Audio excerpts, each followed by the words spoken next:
తర్వాత నా పేరు దినకరన్. మీ పేరేంటి?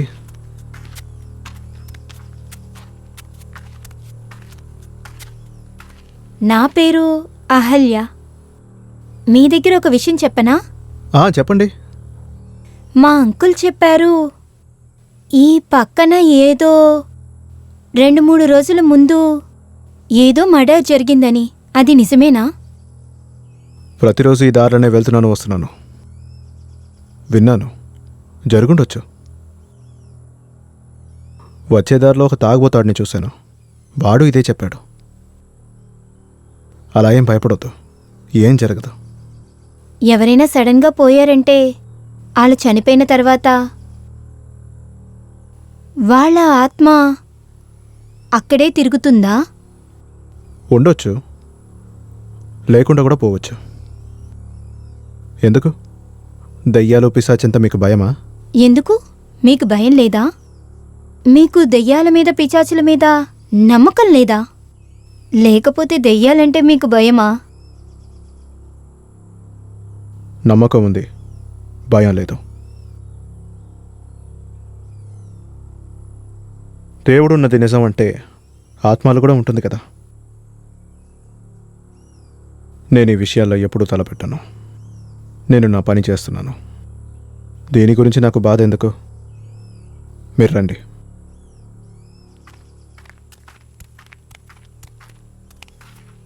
ఇంత ప్రశాంతమైన చోటు, ఏమీ తెలియని ఒక అమ్మాయి, తనతోనే మీరు వెళ్తున్నారు.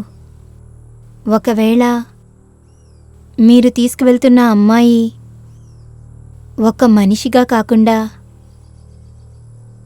ఆత్మగా ఉండే అవకాశం ఉంది కదా. అలా కూడా జరగచ్చు కదా.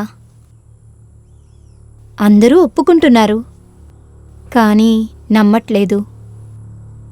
తన కళ్ళ ముందు ఆ విషయం జరుగుతున్నంత వరకు ఎవరు దాన్ని నమ్మలేరు, నమ్మరు కూడా.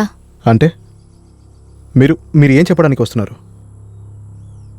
మీకు గుర్తుందా నేనేం చెప్పానని? 2-3 రోజుల ముందు ఇక్కడ ఒకళ్ళు అమ్మాయిని చంపేశారు. కొంచెం కూడా సిగ్గు లేకుండా ఆ అమ్మాయిని రేప్ చేసి మనస్సాక్షి లేకుండా తన్ని చంపేశారు.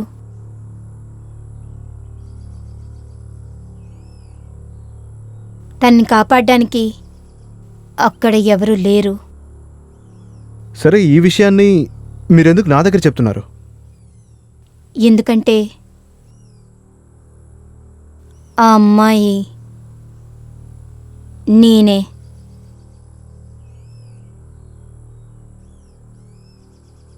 అయితే మీరు దయ్యమా?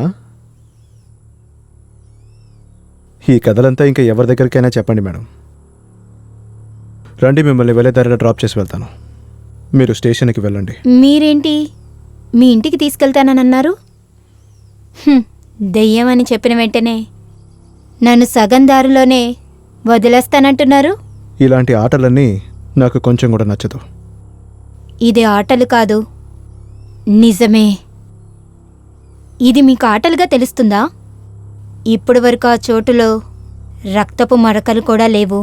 మీకు బుర్ర చెడిపోయిందనుకుంటాను, అందువల్లే మీరు ఇలాగ మాట్లాడుతున్నారు. మిమ్మల్ని అక్కడికి వదిలేసి వెళ్తాను.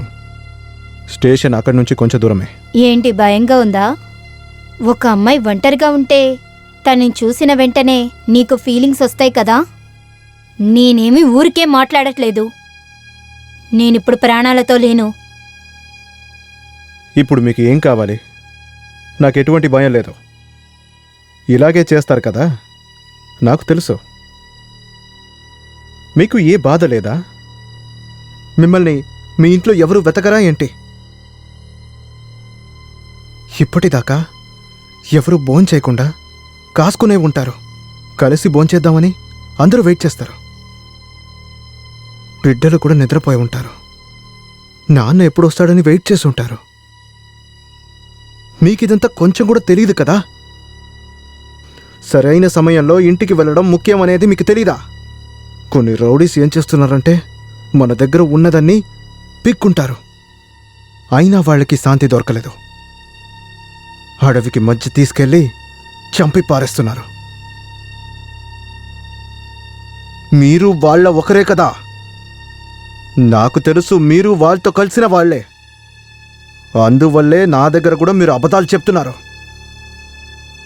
మీకు కొంచెమైనా మనస్సాక్ష్యం ఉందా? మీకు ఏమైనా మనస్సాక్ష్యం ఉందా? ప్రజల దగ్గర నుంచి దొంగతనం చేయటం వల్ల మీకు అసలు ఏం దొరుకుతుంది? ఏం దొరుకుతుంది? చాలా సంతోషం దొరుకుతుందా? అంత సంతోషంగా ఉన్నారా మీరు? అది కాకుండా మీరేం చెప్పారు? భయమా? దేని గురించి? ఆత్మ గురించా? దయ్యం గురించా? మోహిని పిశాచి గురించా? మీకు ఎవ్వరికి ఒక మనిషి పరిస్థితి ఎప్పటికీ అర్థం కాదు. ప్రతి ఒక్కరిని అబద్ధాలు చెప్పి ఎక్కడికైనా తీసుకెళ్ళి వాళ్ళ దగ్గర ఉన్న వస్తువులన్నీ తీసుకొని వాళ్ళకి టార్చర్ ఇచ్చి చంపేస్తున్నారు. సిగ్గులేదు మీకు? మిమ్మల్ని చూడ్డానికి దారుణంగా ఉంది. కానీ ఏంటి ఏమిటని చెప్పు. ఇదంతా మీకు కామెడీగా అనిపిస్తుంది కదా? చాలా జాలీగా ఉంది కదా? ఇలా అందరినీ భయపట్టించి బెదిరించి వాళ్ళ దగ్గర ఉన్న మొత్తాన్ని తీసుకుంటున్నారు.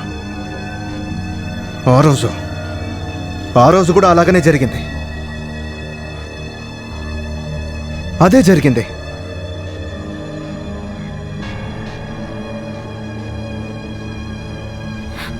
అయితే అది మీకెలా తెలుసు? ఎందుకు? ఆశ్చర్యంగా ఉందా? ఏం చెప్పావు? నువ్వు దెయ్యమని చెప్పావు కదా? నిజంగా ఎదురులో వచ్చినప్పుడే దెయ్యం అంటే ఏమని తెలుస్తుంది. ఇప్పటిదాకా ఎప్పుడైనా దెయ్యాన్ని ఎదురులో చూసావా ఏంటి?